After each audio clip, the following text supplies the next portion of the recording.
একজন নবী, এই লাল লাল গেঞ্জে, কই যাও, আসতে কেন মাহফিলে?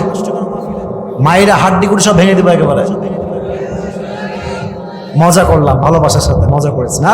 ঠিক কি বলবে? ঠিক কেন? এটা হাড্ডি ভাঙবো নাকি আমি? না না, জাস্ট মজা করলাম। মেহরবানি করে কেউ, আমি 11টায় উঠেছি, আমাকে কমপক্ষে তো 1 ঘন্টা 15 মিনিট ওয়াচ করতে দিবেন না নাকি আজকে ভাইরা আমার?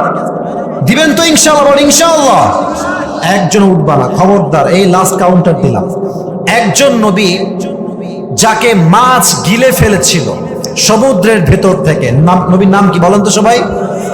ইউনুস আলাইহিস সালাতু ওয়াস সালাম। উনি মাছের পেটে দোয়া করেছেন, একটা দোয়া আমরা সবাই জানি, লা ইলাহা ইল্লা আনতা সুবহানাকা ইন্নী কুনতু মিনাজ জালিমিন। আল্লাহ, তুমি হচ্ছে পবিত্র সত্তা, আমি হলাম জালেমদের অন্তর্ভুক্ত। আমাকে মাছের পেট থেকে উদ্ধার করতে পারে একজন, আওয়াজ দিয়ে বলেন তো তিনি কে? দোয়ার সাথে সাথে বিনিময় হিসেবে আল্লাহ তাআলা মাছকে হুকুম করে, এই মাছ বমি করো। একটা বিশাল লম্বা একটা বমি করলো। ইউনুস আলাইহিস সালাতু ওয়াস সালাম সমুদ্রের ভেতর থেকে, উপর থেকে একদম ডাঙায় এসে পড়লেন। সুবহানাল্লাহ পড়বেন না আপনারা? ধৈর্যের সাথে দোয়ার বিনিময় সবসময় সুন্দর হয়।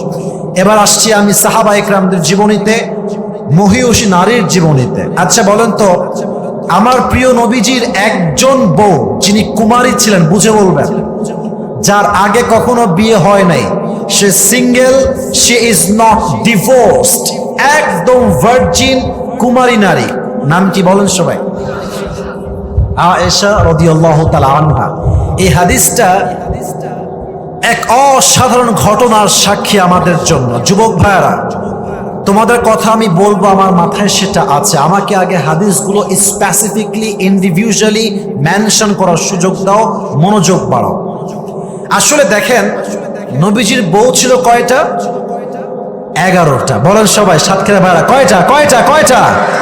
11টা। যার বউ 2টা এই দেশে, সে বোঝে বউ বেশি থাকার জ্বালা কারে কয়, ঠিক কিনা বলে? আমাদের দেশে 4টা প্রেম করলে হয় স্মার্ট, আর 2টা বিয়ে করলে হয় লুচ্চা নাম্বার 1। হারাম করলে হয় স্মার্ট, হালাল করলে হয় লুচ্চা। এটাই হচ্ছে আমাদের দেশের অবস্থা, ঠিক কিনা বলে? তবে হ্যাঁ, আমাদের যুবকদের মাঝে এই যে একটা problem, I mean relationship problem before get married, এটার পেছনে 80% আব্বা এবং মা দায়ী আছে। যুবক ভাই জানে যে আমার ছেলে এই মেয়েটাকে পছন্দ করে, দিবে না বিয়ে। কেন? টাকা পয়সার সমস্যা, চাকরির সমস্যা।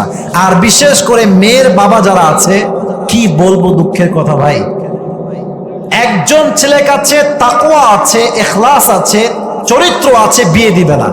আর একজন গাঞ্জাখোর, গাঞ্জা খায়া কুল পায় না। বাপের টাকা আছে, সরকারি চাকরি আছে, মাথায় চুল না থাকলেও এর সঙ্গে বাপ তার মেয়েকে বিয়ে দিয়ে দিবে। শুধুমাত্র টাকার জন্য বিয়ে হয় না যুবকদের, আর এটার জন্যই সমাজে আজকে বিয়ের সংখ্যা কমে গেছে, জেনার সংখ্যা বেড়ে গেছে। যুবক ভাইরা, ঠিক কিনা বল?